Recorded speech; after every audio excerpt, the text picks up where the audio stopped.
All right, best equation is, what do you guys think? Linear, quadratic, exponential? Okay, so best was the U shape, so it is quadratic. Good job. And as Beth's distance increases, her speed did two things. First, it did what? First, it increased and then it decreased. Yes. So her speed increased and then decreased.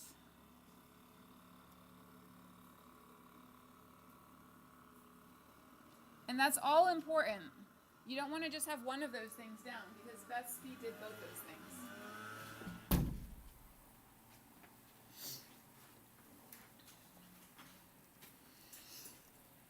So as Beth's distance increased, her speed increased and then decreased. Maria's equation is what? Linear, good. So Maria is linear. As Maria's distance increased, her speed did what? It increased. And the nice thing about a linear function is that it has a constant rate of change, meaning that it's changing the same amount at the beginning as it's changing at the end. If you do your slope at any point on this line, it will always be the same. Yes? Do we have to write it how you're writing it, increase then decrease, or can we just write increased? Good question. I will answer that in just a second. I want to finish this thought. Increase with a constant speed. That's good. I like that.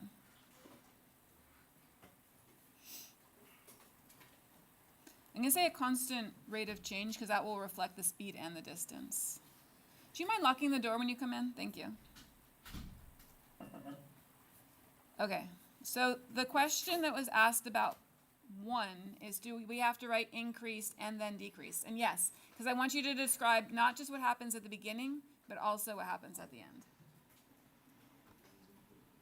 So Maria's increased with a constant rate of change. Tracy's equation is what?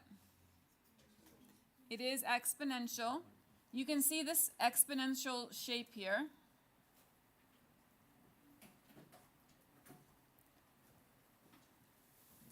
Does anybody want to raise their hand to share how Tracy's speed changes? Anybody want to raise their hand? Okay, well, does it increase or decrease? Increase. Does it increase with a constant rate of change? No, right? Because it's not the same slope everywhere. So her speed increases. At first, it's increasing slowly, and then it's increasing quickly. So her speed increases slowly, and then increases more quickly, or quickly. So notice that there's more than we can write to this than just increasing and decreasing. You can describe the way that it's increasing and decreasing.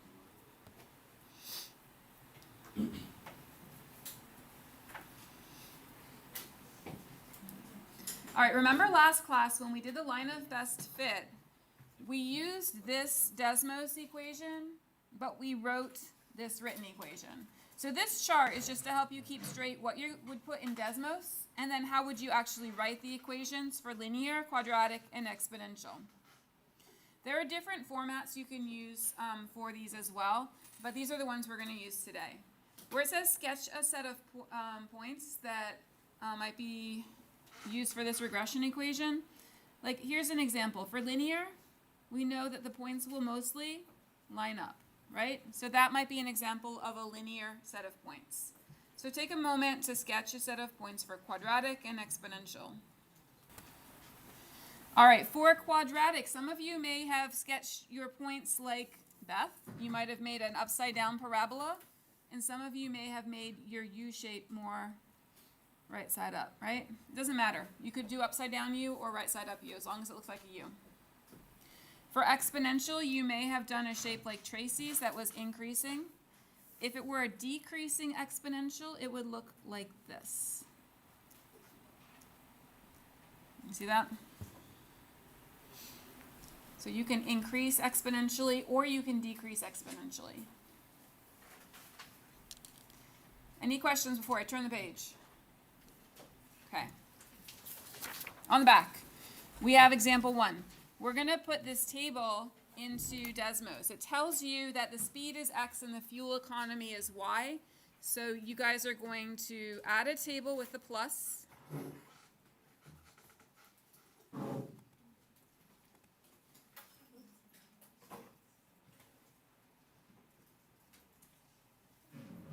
So over here, if you hit the plus, then you can add a table, and you're going to enter the table that's on your paper. So take a moment and do that. All right, so you guys said that was a quadratic shape, and so from the front of our paper, we are taking the Desmos equation for quadratic. But he just doesn't want to listen. Like, he just said everything. I said, which one does it look like? So what do you guys know about fuel economy? Fuel economy is like how far your car can go on like 1 gallon. So this might be like miles per gallon, right?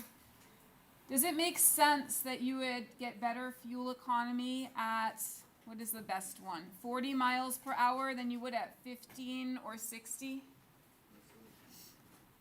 It's actually not instinctive. It's not something everybody knows, but there is a speed that where your car will get its best fuel economy, and it's not the fastest speed or the slowest speed. It's somewhere in the middle.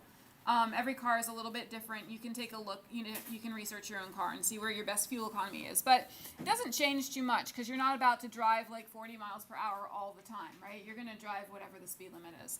But still, it's good to know. Okay, so your fuel economy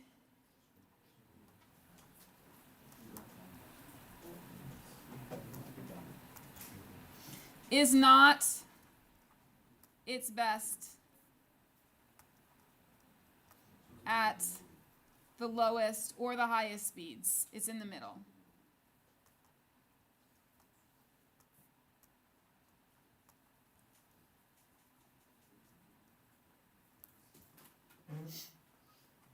Okay, so it says enter the Desmos equation. So in order to enter the equation, what I want to do is I want to enter the numbers. I want to write down the numbers for A, B, and C, and then I'll write the equation. And it says to round to 3 decimal places. So looking back at Desmos, this one. All right, I got A is negative 0.012.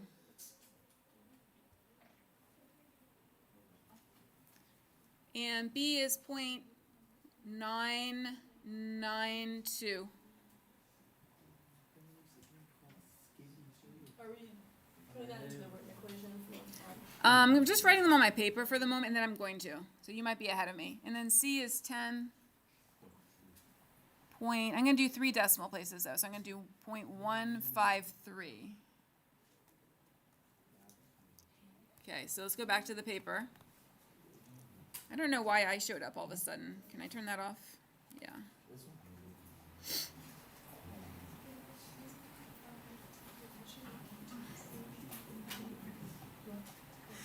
I can't. I'll figure it out later. All right, so y equals a x squared plus bx plus c. So I put my numbers into the equation for a, b, and c, and this is the equation I have here. Okay. What would you guys say about this function? What does it look like to you? I heard some votes for exponential. You guys agree? I agree too. Remember, exponential can increase or decrease. So it is an exponential. So from the front of your paper, you are going to find your equation, which is y1 tilde a times b raised to the x1. If you're having trouble finding any of those buttons, then please ask and I'll help you out. Okay, here we go. So I'm going back to the paper for a moment to see what I can answer. Okay, here we go. What type of function best fits the scatter plot? You guys told me exponential, and that's what we did. Why does this model fit the scatter plot? Does anybody want to raise their hand and share why? The exponential fits. So is it decrease, when it decreases, does it decrease with a constant rate of change? No. At first it decreases what? At first it's decreasing quickly and then slowly. It's not at a steady rate. I mean, So remember that a steady rate of change would mean it would make a line. A line. So if it's a steady rate, it has to be linear. Yeah. So that would be constant rate. So it does not have a constant rate of change. It decreases. If it's linear, it does have a constant rate. Exactly. So this one decreases quickly and then slowly.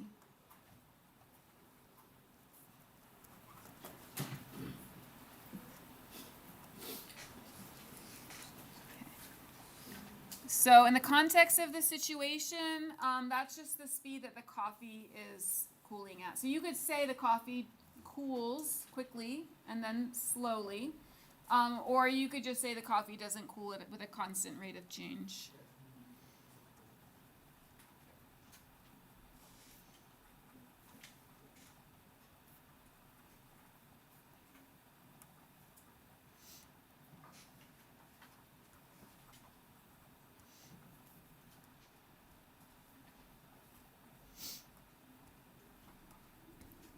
Okay.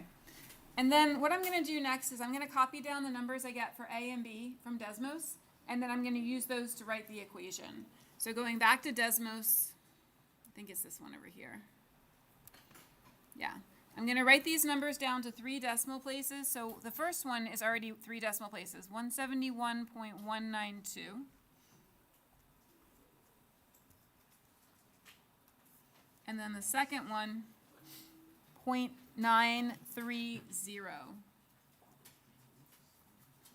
And so I just wrote those down to start.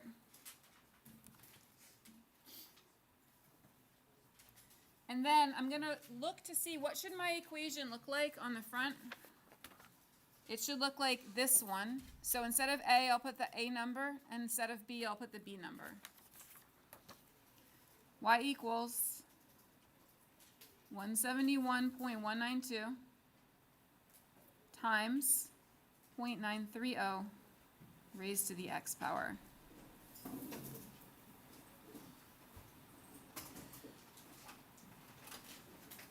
All right, and then it says, looking at your graph, what do you think is the temperature of the room? So think about this temperature of the coffee. The coffee is cooling and cooling and cooling and cooling. Will the coffee get colder than the room? No, right? The coffee is going to stop cooling when it gets to the room temperature. So look at your graph. You might need to zoom out a little bit. See if you can determine the temperature of the room. Zooming out. Okay, zooming out. What does it look like the temperature of the room is going to be? I heard a vote for 15. I heard a vote for 30. Anybody have anything lower? 0. Yeah, look at that. It's flattening out at 0. You see that? Here's 0 degrees right here. So this room is 0 degrees. That's awfully cold, right? That this room is 0 degrees, but that's what it looks like. All right. So this room is 0 degrees Fahrenheit. The next question says, though, if you know that the room is 15 degrees, how could you adjust the equation? So I want my equation to lift up so that it flattens out at 15 degrees instead of 0 degrees. What could I do to that equation to lift it up 15 degrees? Add 15 degrees. What do you guys think? Would that work? Let's try it. All right. Bank says add 15 degrees. So what if we just go here to our model and write plus 15? I can't quite tell if it's flattening out at 15 yet, so I'm going to do that and try to read it. 15 is going to be right around here, and it looks like we did it. It looks like we made it flatten out around 15, right? Okay, so adding 15 was a good idea. And some of you guys might have been thinking it, but just thinking, well, what if I'm wrong? You know what? If you're wrong, it's fine. We'll try it, and then we'll see if we can fix it, okay? So 15 was right in this case. Adding 15. So if we add 15, we're going to get a new equation. I'm going to write down my new A. Add 15, new equation, y1 tilde, I know I'm not showing you this one yet, I will in a second. Sorry, I wrote it all wrong. y1 tilde, a times b to the x1 plus 15, and then we got a equals 158.188, and b equals 0.916. Okay, so I'm going to go back. And then we would use these new a and b to write a new equation. Y equals 158.188 times point. So say you add 15 to the equation. Yeah. So we just added 15 to make it an equation that would level out at 15. Because we knew that the room temperature was 15, not 0. Bless you. So it didn't make sense to have an equation that was leveling out at 0. So this way we just adjusted our equation a little bit. Just a little bit of thinking about our equation. Okay. All right, we have time to do a practice problem.